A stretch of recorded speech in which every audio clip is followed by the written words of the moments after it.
Hello. We sound like those old-timey people. Ethel Merman here. What would my old-timey name be? Ethel. Yours is Ethel Merman. Fran. The only things I can think of are Drescher and Leibowitz. Quick, give me another last name. But Ethel Merman is a real person from that time. I didn't even know that. Oh, that's even funnier. Shows you how into, like, campy culture I am. Well, we learned that whenever you visited, that, like, it's like taking a time machine when you come to my house because I only like old stuff. This is so true. It is so fun to go to your house, though, because I get, well, for like a million billion reasons, but also the music. Yeah, that's what I mean. Yeah. Yeah. I mean, I love it. I absolutely love it. And it was really funny because I talked to my mom about the Turn Down Day song. Guys, it's one of my favorites, and it's one that Susie always sings because I always sing it, ? And it's something like in my family, we had this thing where we would say, oh, we're going to have a turn down day. And then my mom would always sing the song, Turn Down Day, nothing. Okay, so then Susie and I are driving in the car, and she goes, oh, this song, it reminds me of you. And I was like, I don't think I've ever actually heard the song. Then I come home and I tell my mom, hey, guess what song Susie played for me? Turn Down Day. She goes, wait, that's a song? What? This is generational ignorance? Yes! Oh no, my God. There's a few things, because my mom's been visiting for like almost 2 months now. Can we get her out of here, by the way? No, never. Right? And the other thing that I learned is we say paper, scissors, rock, and it's my mom's fault. I knew it. I was like, wait a sec. It. What did you just say? And she was like, paper, scissors, rock. Also, we played, and we can't play paper, scissors, rock because we did it like 12 times in a row for who was going to go to the car and get something, and we kept throwing the same thing. We were cracking up. We're like, okay. Was it always rock or what? No, it was always different things, but we threw the same thing every single time. Oh my God. Yeah, that's not going to work. Right, two psychics caught in a never-ending game of paper, scissors, rock. There's a bit there. By the way, this is episode 534, and I don't know why you'd ever want to get rid of Sally. That's a weird thing to say, I know. Sarah. She is so much fun. I'll tell you, I think when I embraced who my parent was as a person, then I really, our relationship grew. You know what I mean by that? Well, I know what you mean, but that is never going to happen for me, so I'm really happy for you. That's real nice. Yeah, I mean, I will say, there are always things that I like, oh, God, okay, I have to tolerate this. We're not big validators in our family. Validators? What does that mean to you? What do you mean when you say that? How you always say, oh, I'm really sorry you feel that way. Yeah. I'm sorry that happened to you. Yeah. Oh, I think that's why I went into therapy, doing this professionally, because I'm like, I gotta do it for everybody. What do you guys do? Here's a solution for how you should solve that, how you should deal with that. Oh, it's terrible. That is terrible. Yeah. That's a very masculine energy. You're telling me. This is story of our lives. This is generational, BDE in women. Oh. That comes out of this, for sure. And do you think you inherited it? Or does it skip a generation? I think right. No, my grandma was definitely like this. And I have had to recognize that I am not like that or recognize that I am like that and correct my behavior. And what do you think drives it, in your experience personally? Finding value in being the person to come up with the solution. I think it also ties into our worth lies in what we can provide. Yeah. And so by providing something, the joke in my grad program was my love language was sending peer-reviewed articles to people. Mm-hmm. That was how here, I read this article that reminds me of you. And that's how I communicate love, because it's I got to be the provider of info. And that's, I don't know, somehow my worth is tied to that. Mm-hmm. So I think it's that. I think it's a little bit of that. And wanting to be here, let me help you. Well, you're on the right show. Yeah. I mean, that's coming in handy for the old career then. Right, I know, for sure. And And then, because like it's I say this to clients all the time, and even in my own life, there's a flip side to every coin, So like some of the things that it's like there's always the shadow side, but these are like this is a great quality, and I don't even remember what we were talking about. But. Yeah, who cares? Let's just wrap it up. Yeah, no, get out of here. So we were talking about Sally and how amazing she is and wonderful. Oh yes, and how we have to like grow and like be. Like, you love her as a lady. Love her as a person, and then it reestablishes the parent-child relationship. And when I can just let her play and be silly, then I get to just play and be silly. And she's got me like climbing trees and doing fun. Like we're walking, just walking around the campgrounds, and she's like, "Hey, you think you can climb that tree over there?"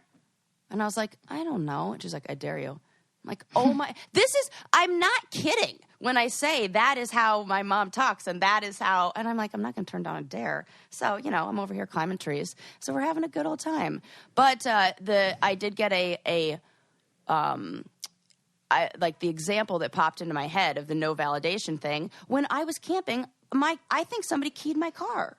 Why? I don't know. Like there was there's a big vertical scratch in it, and then a horizontal scratch, and I don't know what could have done like scratches a cross, in two different. But not like a cross. No, but they're like separate. They're like in two different places. But it was like something scratched it, and it wasn't there in the morning. And the crazy thing was, I know. I was telling my mom. This is what I get. The universe just like bitch slaps me in the face all the time. I was telling my mom, no joke, the day before. I was like bragging about how there's not a single scratch in my car and how when I had that little fender bender accident, the people at the car repair place were like, "Wow, your car is spotless. Like you don't even have a ding." And I was like so proud of that. And then I bragged to my mom about that. Fucking 2 days later, I feel like the universe wants to humble you. I think so. Like stop bragging. So evidently, stop bragging. I gotta quit doing that. I think I'm getting better. I mean, I don't appreciate any advice from the universe or you or anyone. So I would not like to have that problem. Right. My old therapist said to me a long time ago, no ask, no advice. And she's like, if people are asking for your advice, they pay you for it. Yeah. And so then I was like, oh, okay, I got to like stop dishing that out. And so, I'm trying to get better at the validation thing. I think I'm doing pretty good. My mom, on the other hand, a little resistant there, but it's neither here nor there. Well, but therapy is probably a good profession for you. And I think it's a good choice for a lot of you guys to get therapy. And that's why you should go to BetterHelp, because you can do it from the comfort of your own cozy little nest. Yes. Everybody needs someone to talk to, and this is the best and easiest way to do it. Yes, you can get a professional licensed therapist in a safe and private online environment. You can contact them at whatever time of day that is comfortable and convenient for you, 24 hours. And they have counselors that, specialize in all the things we all struggle with: trauma, depression, anger, family conflicts, or all of the above if you're me. And everything you share is, of course, confidential. And they just have something for everyone. It's a great way to get some help without feeling intimidated or having to go to the office. We want you to start living a happier life today. As a listener, you'll get 10% off your first month by visiting betterhelp.com/braincandy. Join over 1 million people taking charge of their mental health. Again, that's BetterHelp, HELP.com/braincandy. Yeah. Okay. I love that. And I love therapy. Things I don't love. Yes. This was sent to us by a brainiac on Twitter. Okay. There's not much more to the story than this, but the Ukrainian army, and I did a little digging to see if this was freaking real. Was I tagged in this? I don't remember anything about the Ukrainian army. Well, they have a military parade coming up at the end of August, and they made a point to make sure that the women are in their uniforms, and their uniforms include high heels. So the women's Ukrainian military is marching in high heels. Okay, well, there are several problems here. I mean, why is that their ankle uniform? Injury, for one. But I mean, yes, they shouldn't have to wear it in a parade, but why do they have to wear it ever? Ever. Why would you want your military in high heels? There are so many. Maybe, have you seen that guy on TikTok that does the challenges with heels? He like runs in heels. It'll be like, okay, now run to the end of the block, like while you're, I don't know, whatever it is. And he like does it in heels, and it's always fantastic and like crushes these challenges. Wow. Unless you're I have that guy, that's a terrible idea to put your military in 3-inch pumps. Yeah, I don't understand how that would be advantageous. Military sponsored by Jimmy Choo. Can you tell me one good reason? No. Elongated legs. But how does that help? Not at all. For viewing pleasure only. Not at all. Like, I really am hung up on this. I can't accept it. I love it. I wish, like I said, I love that I don't love that this is a thing, but I love when, Susie gets all I don't understand why the parade part is the problem. Oh, right. Like why are we having women in uniform have these heels? Yeah. But they're not, you know how they have their military blues or like their military dress, whatever uniform? I think it's that version of this. Holy heck. I mean, to be fair, I'm looking at them. They look like the ones like the Queen wears. Those ugly, like, block heel. Like, they're kitten heels. They're not even cute, you guys. They're cute. That's the like, real they travesty. are not even cute. Right. It's like totally fine as long as they're cute, but nope.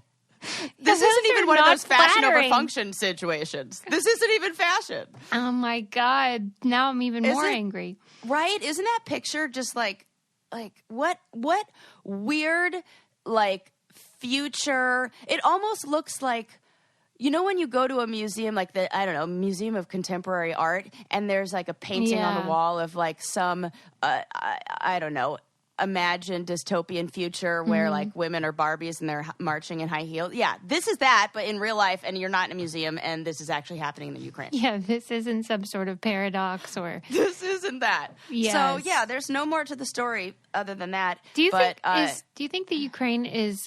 it's so funny, the Ukraine. Do you think Ukraine is one of those countries where they require military service regardless of gender? That's a really good question. It did say that they had, I want to say it was 3,400 female soldiers. Oh, okay, no. It doesn't, so it didn't seem like a large enough number for that. Mm-hmm. But they make them like march together, though. 34,000. Right. But then I feel like that's part of that, let's appear to be, I don't know, like, the old Mussolini trick. Right. To take the same airplanes and fly them around the mountain and bring them back out again to make it look like you have a huge military. Yeah, right. Yeah, one of those kind of things. But, I don't know. Silly. I can't say I know much about Ukraine. And except I have a friend who's, like, really into Ukrainian women and, like, Eastern European women. And they are always, like, they got the BDE. So if anybody could handle marching in heels, it would be one of those gals. I heard some stories about his exes, and I'm like, damn. Well, maybe they don't mind then. Yeah. Maybe they like a challenge. Yes. They like a challenge. So there you go. There's one little story for you. I'm trying to think of whether this, there's really no story here whatsoever, but this is just something that came up on our camping trip, me and my mom. And we were talking about dog years, and then she was like, what about cat years? And I was like, wait, weren't you and I talking about this? Were we? Yeah, when you were here? Or was I doing this with someone else? You must have been doing this with somebody else. And if that's the case, you and I have had multiple conversations that you've texted me about where I've been having the same conversation with somebody else. And I'm like, wait, didn't I talk to her? No. So this might be another example of that. Get out of my brain, Susie. Well, but also don't. It is a good question. Yeah. Okay. So then I did some research because I was like, WTF. And it's... It's the exact opposite of what you'd think it is. So you'd think that the one we're familiar with is dog years, right? It's always like 7 or whatever. Dog years is always 7 years, blah, blah, blah, blah. But turns out cat is more in line with human years. And dog, I found out, varies by the size of the breed. Yeah, that's for sure. Yeah, I didn't even know that. Like I've said that like it's like fact. Like remember when we talked about it on the show, though, that not only is it breed specific, but it's also like they aren't all equal. Like the years aren't. Yeah, they age. Yes. Yeah, and then it like tapers off. I do remember this.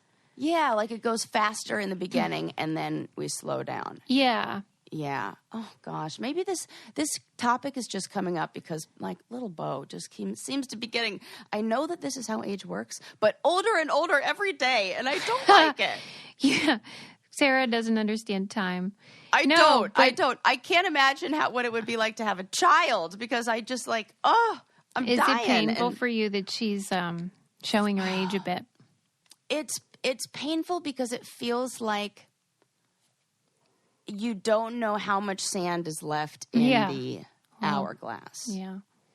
And that's just a tough thing with life, man. Amen. You know? Ain't that the truth? It's just, and I think that that's really one of those you got to cherish every moment kind of lessons, I suppose.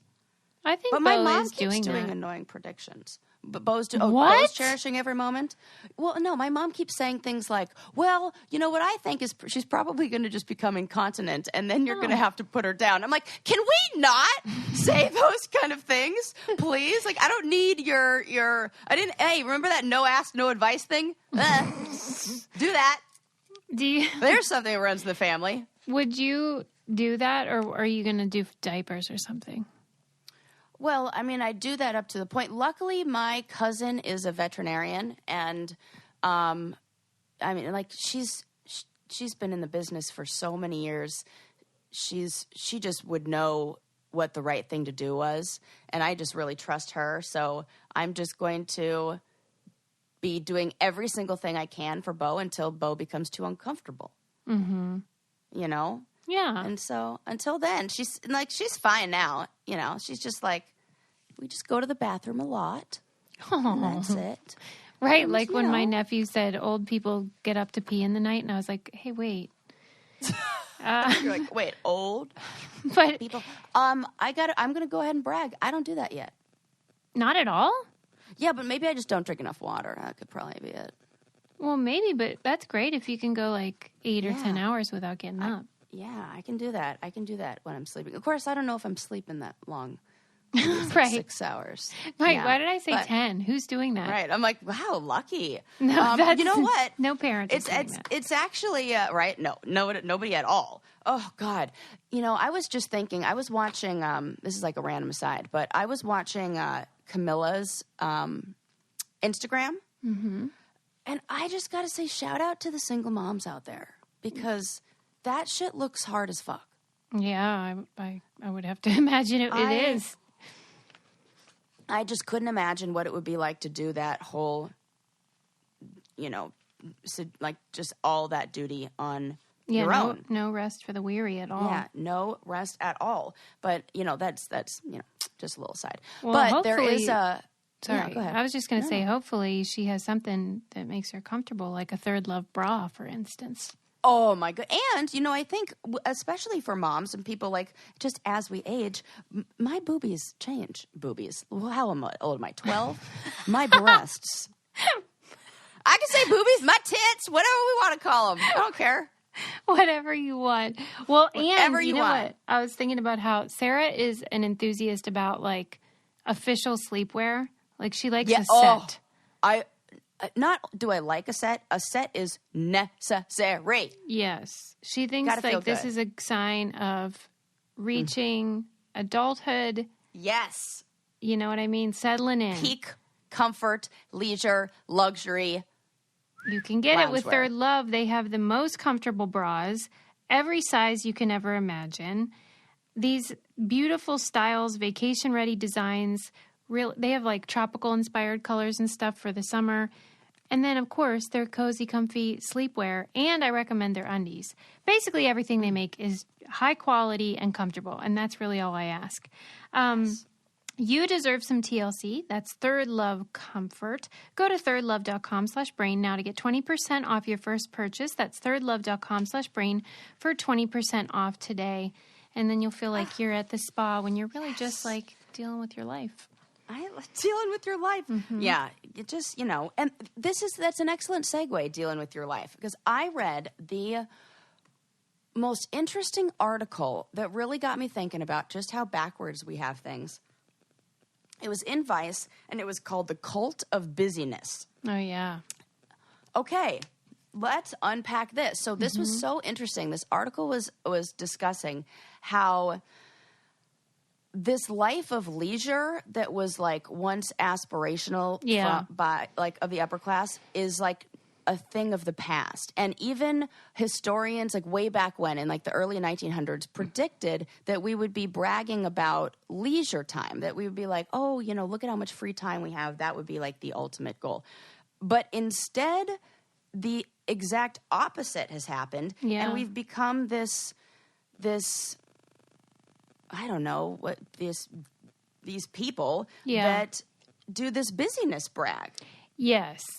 It's like status symbol. It's totally status signaling like you wouldn't believe. But it's so backwards and it doesn't make sense. And so it's this thing that we do. And, the article was talking about, it started off with this one woman who lives in New York, and she was talking about how pre-pandemic she really would pride herself on how much she would be able to cram into a day. Yeah. And she said she was a TV producer, and that was like part of the business, and she would just come home exhausted, and it felt like a badge of honor when people would say like, oh, how are you doing? And she'd be like, oh my God, I'm so busy.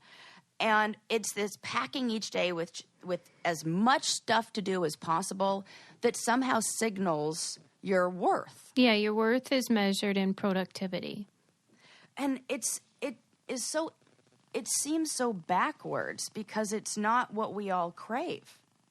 Right. Or do we think, by now? Like, I think it's been so embedded in our collective psyche that people do have trouble relaxing and just sort of like being chilled out, taking a walk for no reason, stuff like that.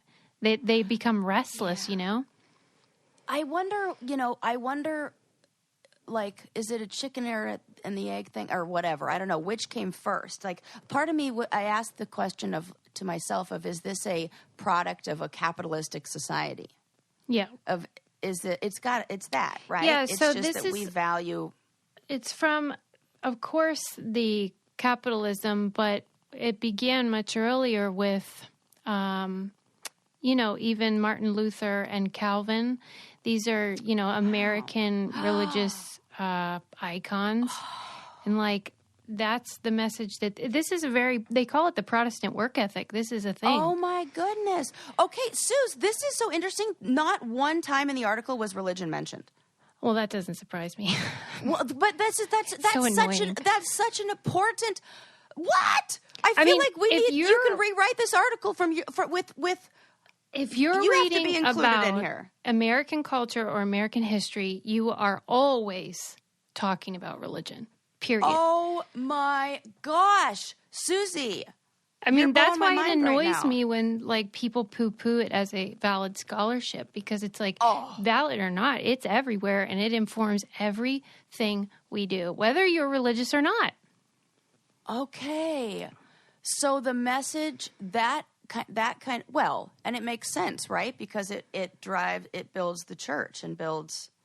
Yeah. And I mean, I get why it caught on, this idea of, we would always say, work heartily as unto the Lord. Like this idea that you're working hard is a nice idea. That you're not a lazy person or like someone mooching off your community. Yeah, you're of value. Yeah, but then it got bastardized and everything. And then it's and buy more stuff and you got to make more money to buy this stuff that we're telling you need to solve this problem that's created from the work, all that stuff. Yes. It's a circle. It's a circle. That is kind of what my instinct, like what it felt like in that chicken or the egg thing. I was like, this feels like it just is a self-perpetuating cycle that is just real gross.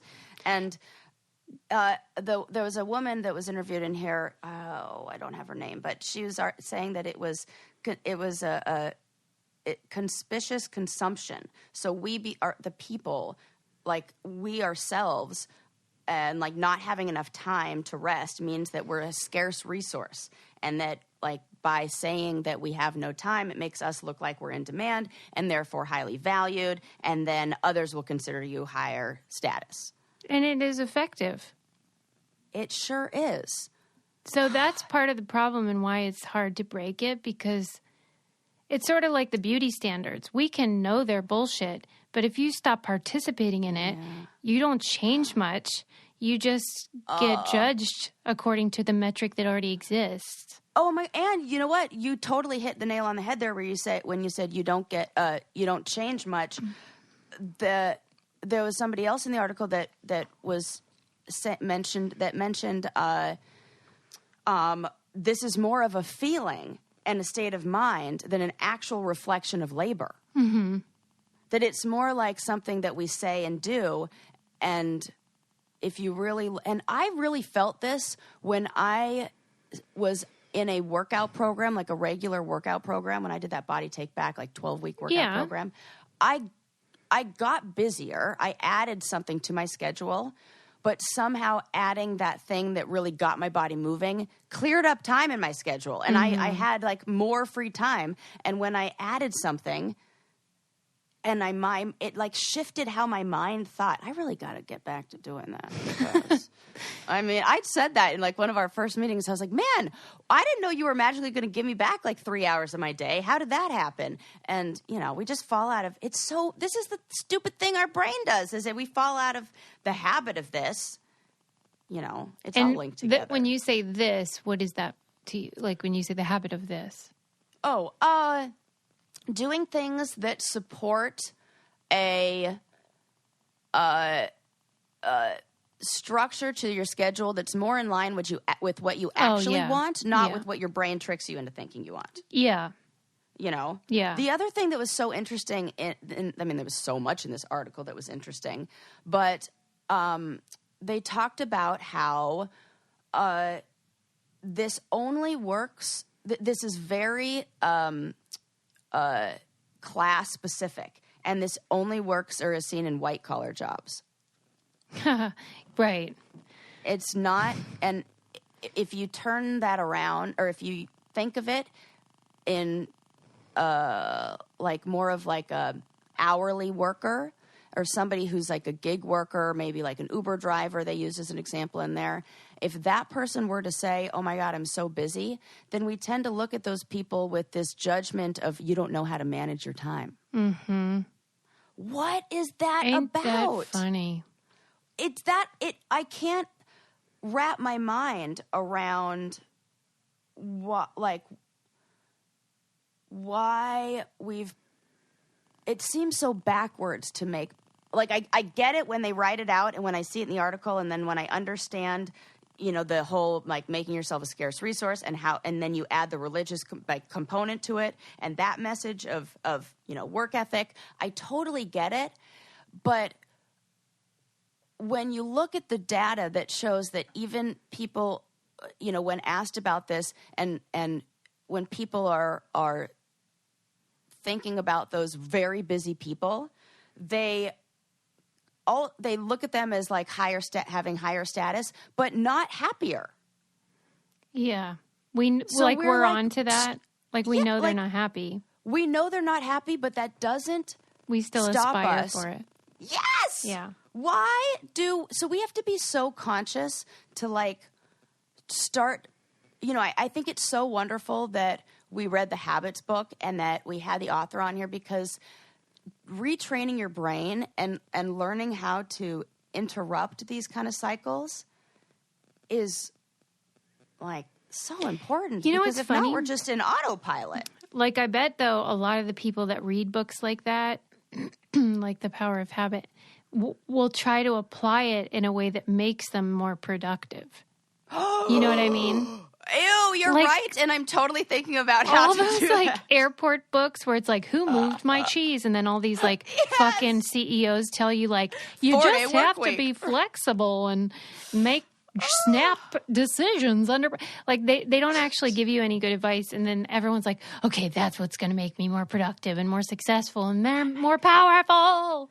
You are so right. And that, it's right. It's the opposite of what we want. There was somebody in the article, let me see. I pulled this up. I saved this quote because I thought it was so good. Okay. I don't know if they are male or female, but it doesn't matter. Robbie McDonald, 53-year-old from Vancouver, who worked long hours at a nonprofit before the pandemic, said, being busy made me feel like a valuable resource with abilities that were in high demand. It fueled my insecurity and imposter syndrome. The busier I got, the more I would take on for fear of seeming irrelevant. I definitely wore the busy badge of honor, complaining about it to colleagues and friends, but I was secretly proud that so many people relied on me to get things done. I feel like this is a very common because if you boil down the human experience or human condition to a desire to matter, to exist in the world, then people can exploit that. Businesses, companies, your employer can exploit that and be like, if you do this extra job, you matter more. Totally. That, yes. What a bummer. It is. And that's, that is the... I don't even know if this is what IO psychology, operational psychology or whatever it is, that branch of psychology. There's a moment in undergrad where it splits and you go into psychology that's more of the therapy, interpersonal relationships route, or you go the more businessy route. That terrified me, that route. It felt like learning how to manipulate consumers to put pennies in the pockets of the fucking man. And it was so scary to me. I don't see I don't know. I think that's a fair point, though, that you always have to ask, who benefits from this behavior? And I remember learning about all those things. It was in a Psychology 1, intro to psych class. And we were learning about ways that they market to people, or even in Target. And we read some of these things in Habit, how they, and some of the ways that they change the aisles and stores to widen them, or to all this stuff. And it just felt like we are turning the dials in, people's minds, and you can use it for good or evil. Yeah. And I could just see all the ways that stuff just gets used. And all you can do is be aware of it. Yeah. Be aware. And ask that question of who's benefiting from me being more productive? Yeah, why do I need this? Or that's such a good question, Suze. I'll tell you what you do need, though. What? To stay hydrated. Well, that is for sure. Oh my gosh. My brother, he is loving the new flavors. I got a rando text in the middle of the night that was because he's a firefighter, so he works late hours, and I don't know, maybe he thinks that I'm up super late too, which I am, so fine with because he's not wrong. Because he's not wrong. And I got a text super late in the night that was oh my gosh, watermelon is so good. Watermelon is so good. And then it took me a while good. To put it together. And I was there was no context. Liquid IV. I know what he's talking about. Hell yeah, that shit's good. What if he was just talking about the fruit, in general? Right. I'm yeah, you're correct. But also, if it hydrated you 2 times as much as regular water, wouldn't that be even better? Yes. And this is such a great thing to pack. These little packets, you just pour them in your water and they hydrate you, like Sarah said, 2 to 3 times faster than a regular glass of water. Great to take on vacation if you're going to the beach or something like that. Keep you hydrated when you're out and about in the sun. Great for the gym. Just really great to have on hand for kids as well, because they never listen or drink properly. Grab your Liquid IV in bulk nationwide at Costco, or you can get 25% off when you go to liquidiv.com and use our code CANDY at checkout. That's 25% off anything you order when you get better hydration today using promo code CANDY at liquidiv.com. Mm-hmm. Yeah, we got to break out of that cult to busyness, though. Yeah, it sounds... there was another really interesting part that was mentioned in here. I want to find it. Okay, this woman. Okay, this was it. She is her name's Bridget Schultz, and she is an author of the book called Overwhelmed: Work, Love, and Play When No One Has the Time. Okay. And she was researching communication and women in gender studies, and they collected a whole bunch of letters that families had sent out over the holidays over the last 20 years. Oh, my God. I love it. Right? I was like, oh, I want to know. Absolutely. Everything, right? This was crazy. Words and phrases began surfacing in the 1970s and 1980s. Hectic. I love this. Consumed, crazy, constantly on the run, and way too fast. Yep. They said now it appeared with astonishing frequency. This makes me so happy. Sociologists, right? I applaud you. This is such great research. Great. And now it's like, okay, I feel like that book, we got to throw that on our reading list. Well, and I think it's going to be fantastic. Also, think about, I don't think as many people send out Christmas cards anymore because of the ubiquity of Facebook, etc. Oh, yes, correct. But I think whenever you're writing your cards or whenever you're writing your status on these sites, think about the words you're using and why you're using them. Are you trying to signal that you are important in some way, etc.? Because our language matters. Yeah. Maybe that's what the universe is trying to correct me on. It's like, Sarah, use some more humble language. Oh my gosh, no. No. That's just for me. I'm just connecting the dots, No. But I just said that because you had every time you are excited or brag about something, the universe is like, fuck you. I'm taking it away. Oh, but I do think that I say this to my clients all the time. In fact, Susie, you know me as the annoying taboo buzzer when we're playing taboo. My clients know me as the annoying taboo buzzer when they talk badly about themselves, poorly about themselves in session. Oh, yeah. And I'm like, nope, sorry, can't do that in here. Not allowed. Breaking the rules. Let me ask you this. What if, I don't do it that annoyingly, but what if it's true what they're saying? You're not allowed to say it, or what? I think that there's a difference between putting yourself down and holding yourself accountable. Yeah, because you could use language where you say, I tend to do something versus, absolutely. I am this. And I am a big fan of a positive reframe or more solution-focused language. So instead of, I'm bad or I struggle with this or whatever it is, I like to do more of I haven't mastered this yet. Mm-hmm. I'm currently working on building my skills in listening. Instead of, I'm the worst listener. Basically, anytime you say I am something, you should think about it. Yes. You know that there's that saying, if you believe you will, you will. If you believe you won't. It's something like that. Either way, you're right. Right. Either way, you're right. Yeah. Mm-hmm. It's one of those. It's whatever we... And that ties right into the whole idea of busyness being a feeling and a state of mind, too. Mm-hmm. If you feel oh, my God, I'm so busy, then you will be really busy.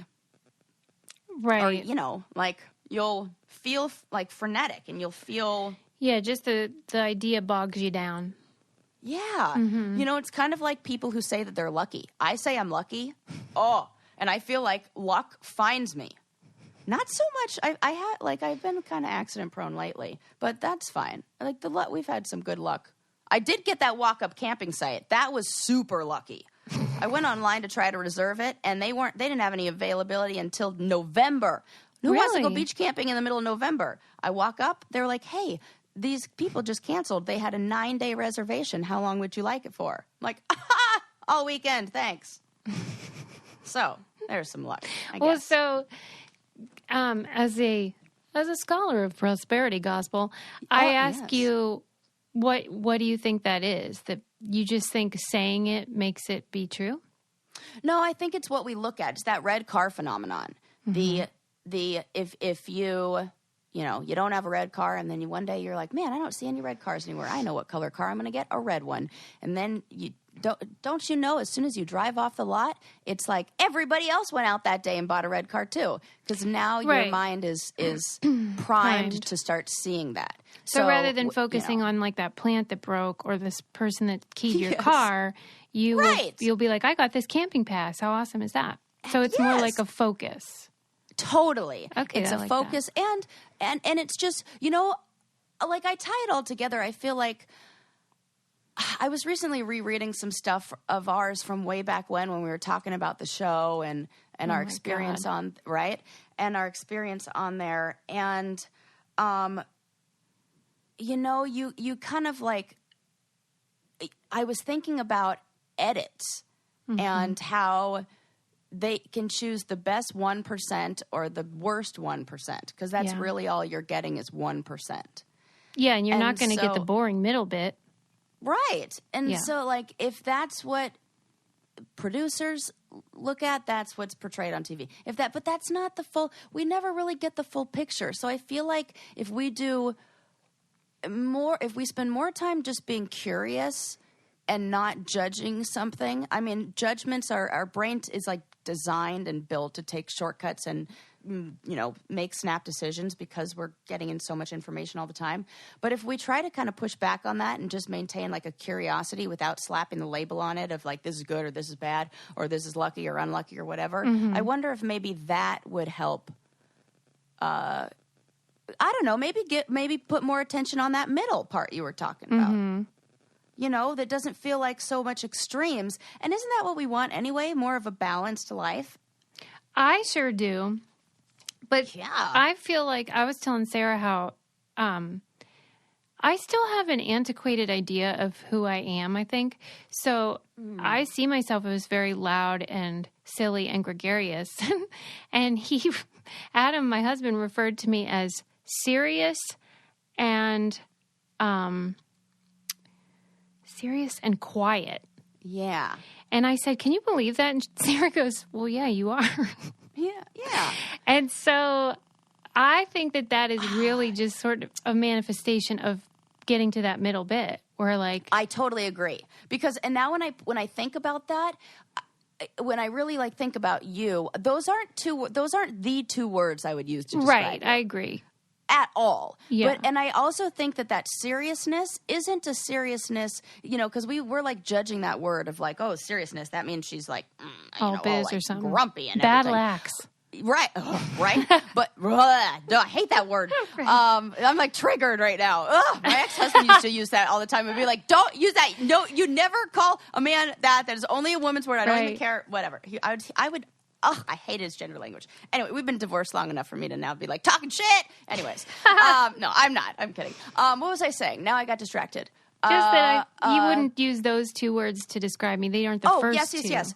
I think that the seriousness is more of you being reflective. Yeah, and I think you're more of somebody who is being curious and like you're taking in the full picture and you're listening. I think being a good interviewer like you are and being you're a good validator and you're like, you listen and you're like there. And I think in order to do that, it looks serious because you're not fucking messing around in your own head thinking about how you're going to like, you're not busy in your mind. Mm-hmm. Well, so that's I'm going to, add on to that thing. Thank you, Sarah. Yeah. I love that. Another thing I love, of course, and half the freaking brainiacs in our book club or more love Noom. Yes. Oh my gosh. Not just in our book, like everywhere. Like I run into people on the streets and they're like, oh yeah, I'm in the streets. Like I'm like talking in the streets about this. But no, friends that I see and haven't seen in a while. And I'm like, oh, you're looking great. What's, you're feeling healthy. You're so active lately. And they're like, oh yeah, I'm doing this thing. Have you heard of Noom? Right. Well, have we heard of it? Right. It's awesome because I think a lot of people struggle with that concept we talked about earlier of creating and maintaining those new healthy habits. And so Noom comes in handy because they use a cognitive behavioral approach. Yes. They send you the science and the information that motivates that change that you might want to make with your your health, your wellness, moving your body, getting out in nature, whatever it is you want more of or less of, they can help you. And it's empowering. And I think that that's why so many people are loving it. Yes. You can start building better habits for healthier, long-term results. Sign up for your trial at noom.com/braincandy. That's NOOM.com/braincandy. Yes. I love that company. So yes, that is my... I will definitely link this article or put it in the newsletter because I think you guys are just going to love it. It's so interesting. And yeah, that is. I'm glad you brought that up. I really I wish I hope, who's the author of this article? Let me go up and see. I hope Shayla Love is listening to the Brain Candy podcast. I was going to say, it has to be a woman. Yes. Yeah, and can cool. redo this with a interview from my dear Susie Meister, who needs to give a religious perspective to this because I feel like that is absolutely missing a crucial... I am going to read articles... You'd think... You know how you say that, like, well, we've done this however many million episodes? Yeah. And you're like, I can't believe that I didn't know this about you and, you know, yes. blah, blah, blah, blah, whatevs. I feel that way right now. Why? Where I'm like, I can't believe that it's taken this long for me, like, that we've done this many episodes, and I haven't added the lens, or that of reading articles. Like, I don't read articles through that lens that you'd think would appear or that I would like add to the, I don't know, lens collection after 500 and whatever episodes. Well, hey, it's never too late. I'm so glad that you appreciate that perspective because it really is important. And if you didn't think that on like January 6th, when, you know, a lot of people's religious zealotry inspired a political uprising, I just think it matters. Even if you don't have any interest in religion, it is definitely important. Well, and now I'm kind of mad now. Why? So, like, I understand you probably have like a simmering rage that's been, like, that is a good way years. to put it. Yeah, but like mine has like reached a full boil. Like, you know how they say cold water boils faster? Yes. This is that situation right now where I'm like, what? Now I'm all like fired up. I'm like, everybody needs to come back and introduce I swear Susie. to you, this is one of my things that I'm percolating. I told Sarah how like some people have trouble turning off Netflix. I have trouble turning off my brain. So I lay in bed and I think of all these weird things. And I was thinking about how I really do need to start a church for people who hate church. And there's Susie, like no theology except love, yes. of course. Well, I'm gonna send you, and you have to watch it. This is not an Interstellar moment. Okay, what? I'm gonna send you a link to an episode of the show with Killer Mike. What's it called? I am gonna find out what it's called. But he posed a similar question. He went to black churches and he said, "How come you're worshiping a white Jesus?" And then said, "We need to make a different church." And he started his own church and he was like, okay, what really helps people? And so he interviewed a whole bunch of people, interviewed Ariana Huffington, and found out the thing people really need is sleep. So he started the Church of Sleep. And so he found like somebody to represent. It's so good. You're going to absolutely fucking love it. And Killer Mike show. What is it called? It has a great name too. Trigger Warning with Killer Mike. And so I will absolutely be sending you that episode to watch. And it is, and I think it's called White Jesus. Another sort of thing, a resource, if you want to think about pop culture through the lens of like these spiritual ideas and stuff, is Maintenance Phase does tons of great episodes about like Oprah and even like diet culture and how it's all related to, you know, when we're talking about religion, we're really just talking about meaning and finding meaning in life. So if you just like replace the word religion with that, then it broadens it, and then you can see, oh, this is why we're all doing it. We want this to mean something. We want life to matter. Absolutely. But that can take us down really fucked up paths. You know, man's search for meaning. Yeah.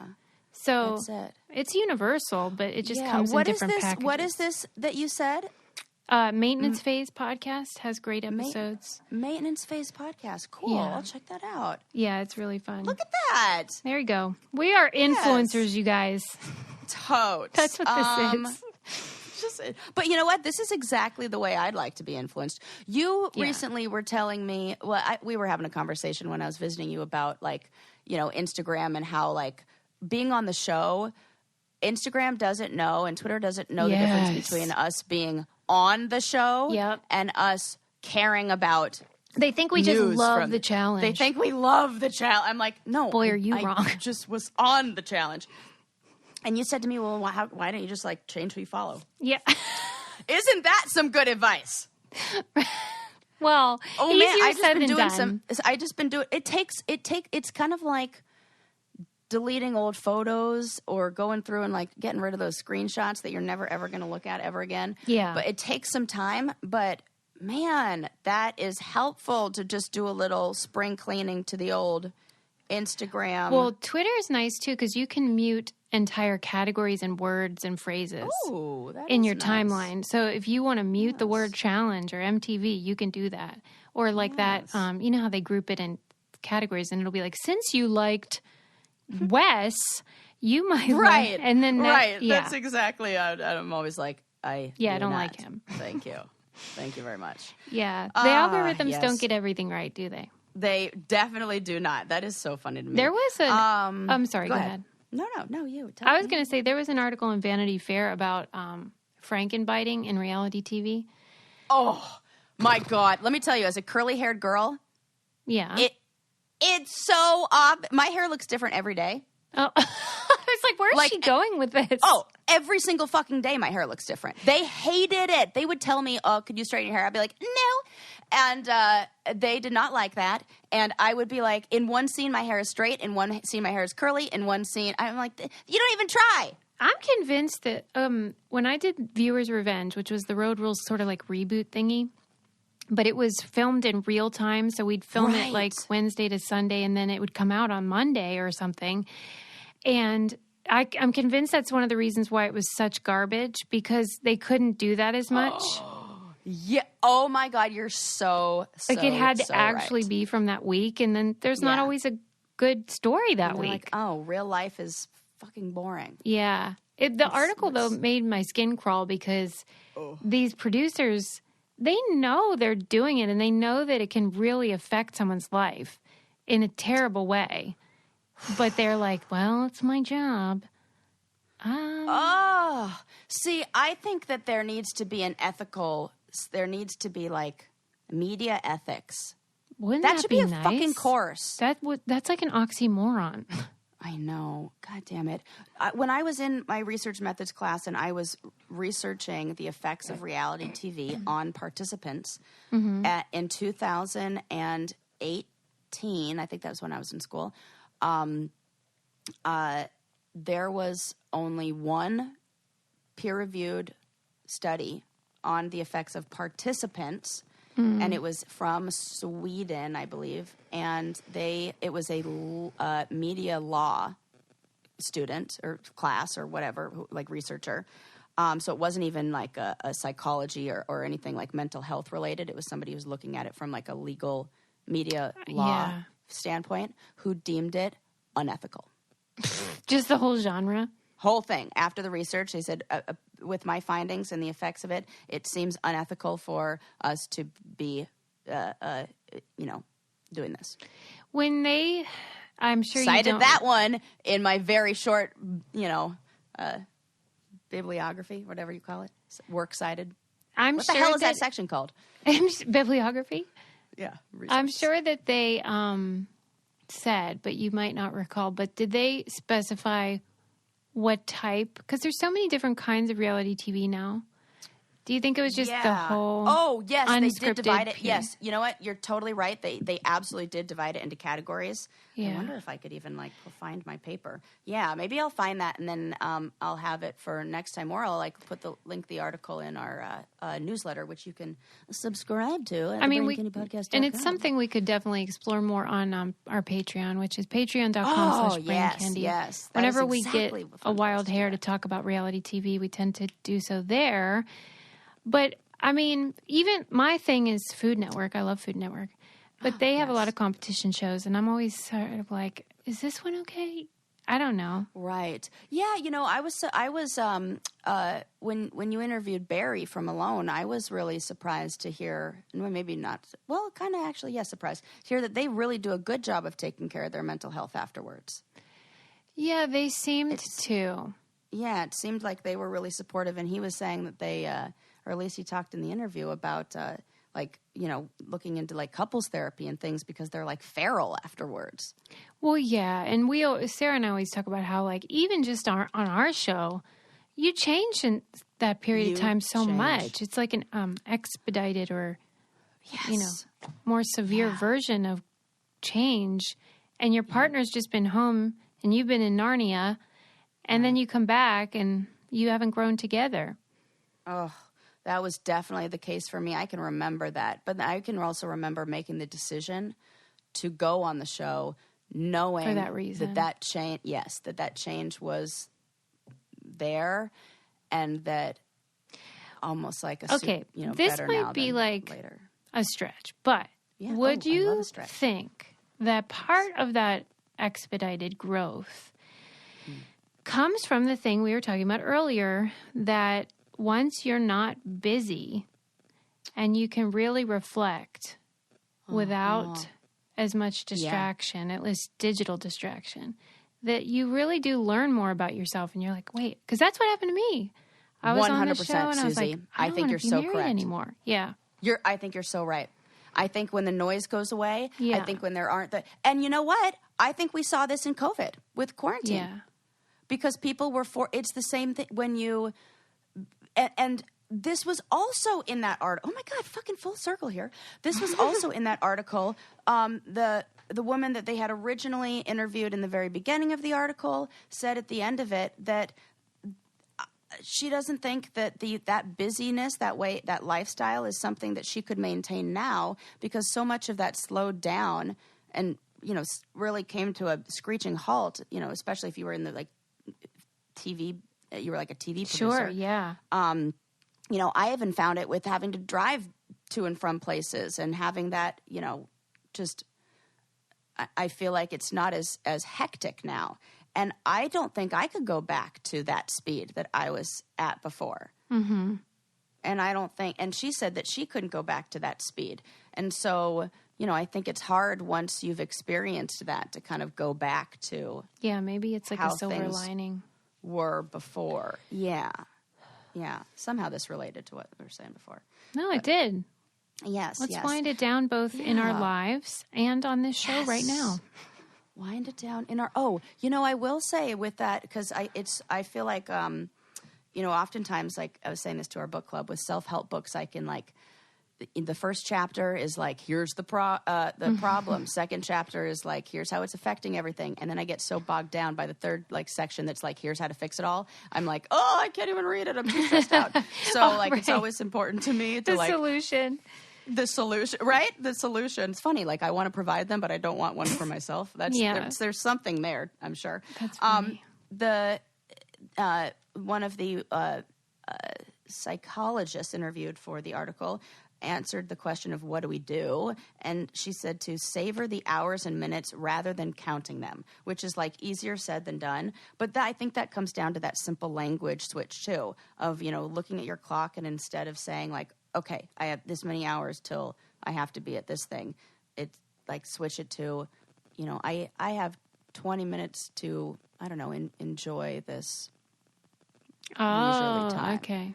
Switching it from only this many more minutes left to I have this many more minutes. Mm-hmm. Counting them rather than glass half full. Yeah, psychology. Glass half full. Yes. We can do that. I love that. I'm always trying to stay optimistic. You are, despite the evidence. Yes.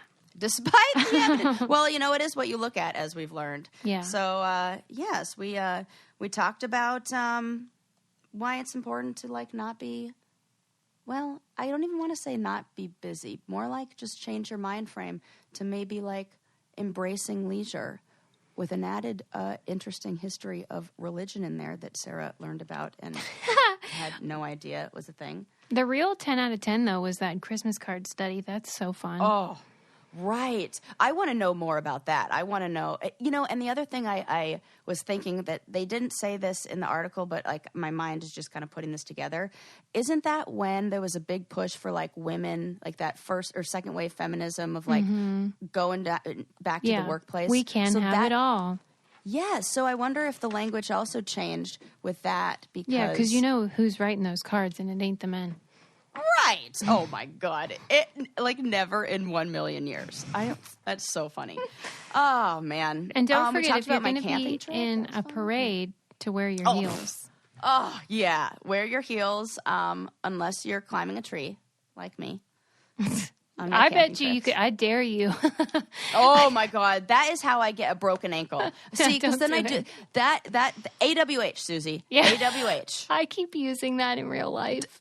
Isn't it the best? I hope if you guys are also using AWH, which again I will say is accident waiting to happen, and also if you have funny pictures, please can we get the hashtag AWH going? Yeah, tag us, please. Because when that plant crashed, I wanted to put like AH. Like accident happened, like, but then I was like, well, people get it. So I was like, so we might see that. Yeah, okay, I'm gonna be doing this more. Okay, yeah, AWH, we're gonna get the hashtag going. Accident waiting to happen. I think it'll be really funny. And then maybe if we become aware of accidents waiting to happen, we can avoid them. Amen, Sarah. That's like a way to be optimistic again. See, and I'm like tying it all together. There you go. All right, friends, make sure you follow us and subscribe and tell 1 million friends about this, because then you guys can talk about all the fun stuff we talk about. Yay! We'll see you next time. Bye. Bye.